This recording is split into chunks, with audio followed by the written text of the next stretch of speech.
This is Brazil. Je commence la vidéo en disant déjà, j'adore le Japon, mais désolé, je suis désolé. Mes amis japonais, mes frères japonais, je suis désolé. Mais on ne pouvait pas se faire éliminer par le Japon. Je suis désolé, mais pas par le Japon. Ça peut être l'Allemagne, la France, je ne sais pas quoi. Mais pas par le Japon, s'il te plaît. Je suis désolé. Salut les gars, j'espère que vous allez tous très bien. Content de vous retrouver ce soir. Voilà, victoire du Brésil. Voilà, 2-1 aux derniers instants. Carlo Ancelotti a amené le Real Madrid au Brésil. Voilà, c'est le Real Madrid. C'est presque le Real Madrid. Voilà, qui fait la première mi-temps catastrophique. Voilà, rien ne marchait, rien n'allait. Voilà, l'attaque ne marchait pas. Le milieu de terrain, on n'en parle même pas. Des erreurs de passe. Voilà, on sentait la tension. Mais deuxième mi-temps, masterclass. Rien à dire. Rien à dire, masterclass. J'espère que vous aimez mes lunettes. Bon, n'oubliez pas de vous abonner, liker et partager la vidéo s'il te plaît et de vous abonner pour ne pas rater du contenu de la Coupe du Monde. On va débriefer plein de matchs. Voilà, il y a des matchs intéressants qui arrivent. Il y a le Maroc qui va jouer ce soir. Et après, bientôt après cette vidéo, il y aura l'Allemagne. Donc, abonnez-vous pour ne pas rater tout ça. Waouh! Quel match, les émotions. Si vous souffrez d'une maladie de cœur, ça c'est le genre de match qu'il faut éviter à tout prix. Voilà, parce que ce genre de match-là, waouh, que ça fait mal au cœur, voilà. Mais c'est pour ce genre de match aussi qu'on aime ce sport, qu'on aime le soccer.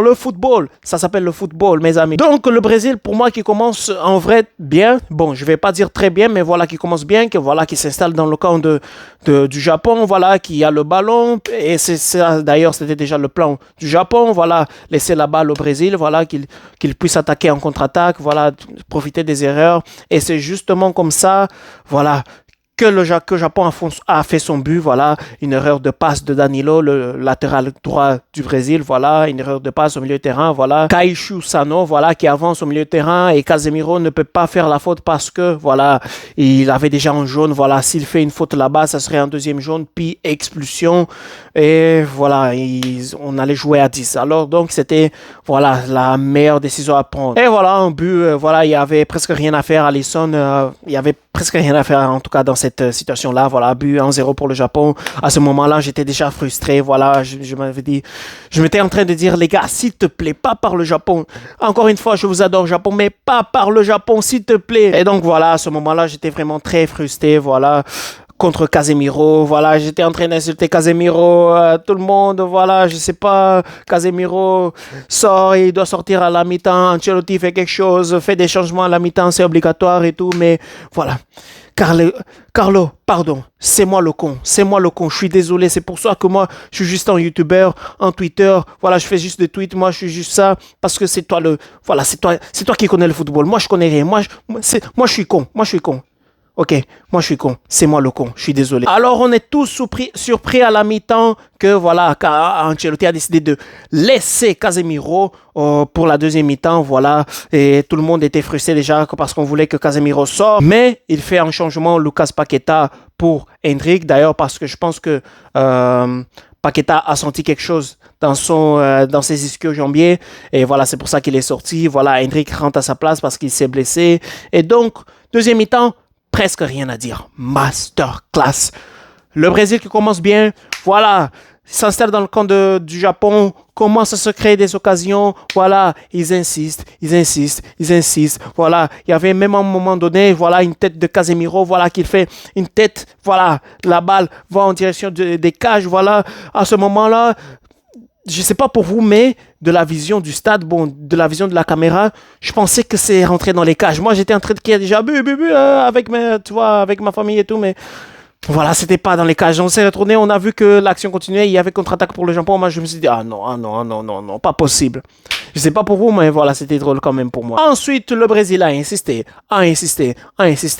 Et t'as Gabriel Magalhães qui te sort une passe. Waouh, Gabriel Magalhães, merci pour cette passe-là. Casemiro qui te met une tête. Casemiro, je t'ai jamais critiqué, toi. Je t'ai jamais critiqué, Casemiro. Je t'ai jamais critiqué. Ancelotti, toi aussi, je t'ai jamais critiqué. C'est moi le con ici. Je suis désolé. C'est moi le con. Ok, c'est moi le con. Voilà, le Brésil qui est clairement supérieur à ce moment-là. Le Japon a peur à ce moment. Le Japon tremble à ce moment-là. Voilà, je pense qu'il s'était chié dessus à ce moment-là. fois, bon, voilà, le Brésil est supérieur à ce moment-là. Et ensuite, ça vaut quand même la peine de mentionner, voilà, le presque but que Vinicius Junior allait faire, voilà, ça serait un but. Voilà, ça serait le golasso, peut-être de l'année, peut-être de la Coupe du Monde. Waouh, ça serait magnifique. Voilà, le contrôle, voilà, ça passe entre les jambes du Japonais. Voilà, il conduit. Voilà, il coupe vers la droite. Voilà, il fait une feinte de corps. Il fait avec la gauche. Voilà, il fait juste. Voilà, il lève le ballon avec le pied droit. C'est pas un tir, mais voilà, il lève juste le ballon pour écarter du gardien. Et le gardien qui te fait une parade de malade. Waouh. Voilà, les gars, je suis juste content. Waouh. Merci, Brésil. Wow. Je ne serais pas capable de tenir si on se ferait éliminer aujourd'hui. En plus par le Japon, je suis désolé encore une fois, mais pas par le Japon. Et ensuite, t'as Carlo Ancelotti qui fait encore un autre changement. Voilà, Gabriel Martinelli, voilà. Moi, je me suis dit aussi à ce moment-là, mais pas possible que ça va rentrer Martinelli, voilà. Hendrick aussi était dans le match aussi, voilà.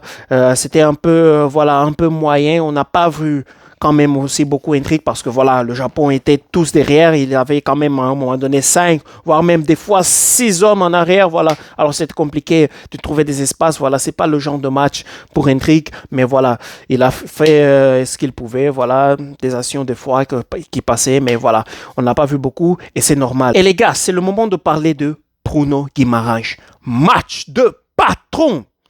Il fait une Coupe du Monde de patron. Waouh! Waouh, juste waouh. Lui, c'est un patron. Le patron de cette coupe. Je sais pas, les gars. Pour moi, lui, c'est le meilleur joueur du Brésil. Je sais, Vinicius Junior, il a marqué des buts et tout. Mais pour moi, lui, c'est le meilleur joueur du Brésil.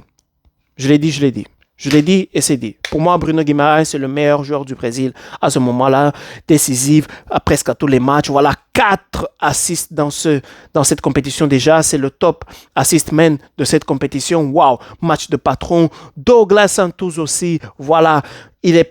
On va pas parler de lui parce qu'il n'est pas médiatique. Voilà, il parle pas aux médias. C'est pas un joueur qui tout le monde va parler. Mais quelle Coupe du Monde, les gars. Il fait aussi une excellente Coupe du Monde. Douglas Santos, waouh, bravo à lui. Chapeau. Bruno Guimaraes, waouh, bravo à lui aussi. Bravo.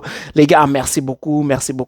Voilà, Casemiro qui te sort une excellente deuxième mi-temps aussi. Voilà, Casemiro, merci. Les gars, on est qualifié pour les 8e de finale. Voilà, merci. On va jouer possiblement contre soit la Côte d'Ivoire ou la Norvège. C'est celui qui va passer. Mais on n'a pas peur. On va jouer, on va aller avec nos armes et on va essayer de les battre. Et c'est justement pour des matchs comme ça que Carlo Ancelotti est venu au Brésil. Parce que, croyez-moi, si ça serait un autre entraîneur, je ne sais pas, un entraîneur de Brésil qui traîne mettons par exemple l'ancien entraîneur qui était là-bas, il y a un monde où on se fait éliminer aujourd'hui. Parce que voilà, Carlo Ancelotti, il a cet instinct de changer... je sais pas, c'est ce truc-là qui te fait changer les matchs je sais pas comment expliquer, mais il a quelque chose en lui qui fait en sorte qu'il peut te changer la première mi-temps de la deuxième mi-temps. Voilà, tu vas trouver le Brésil de la première mi-temps différent et le Brésil de la deuxième mi-temps différent. Comme il était au Real Madrid, voilà. Il était capable de changer les matchs juste avec un changement ou avec un mot qu'il va dire au vestiaire. Je ne sais pas qu'est-ce qu'il fait, mais voilà, ça marche toujours et on va laisser comme ça. C'est justement pour des matchs comme ça qu'on a emmené Carlo Ancelotti au Brésil. Et voilà, pour l'instant, ça marche. Tout n'est pas parfait, voilà. On ne va pas s'enflammer non plus, même si je me suis déjà enflammé, voilà. Mais calmons-nous. Tout, c'est pas fini. Donc les gars, merci à tous ceux qui ont regardé la vidéo jusqu'à la fin. Vous êtes les beaux gosses. Merci à tous ceux qui vont partager et liker la vidéo. N'hésitez pas à laisser des commentaires. Est-ce que vous avez aimé le match, voilà. Quel match spectaculaire, les gars. Encore une fois, si vous avez des maladies du cœur ou quelque chose comme ça, ne regardez pas ce genre de match. Merci à tous ceux qui ont regardé jusqu'à la fin et on se voit à la prochaine. Bye.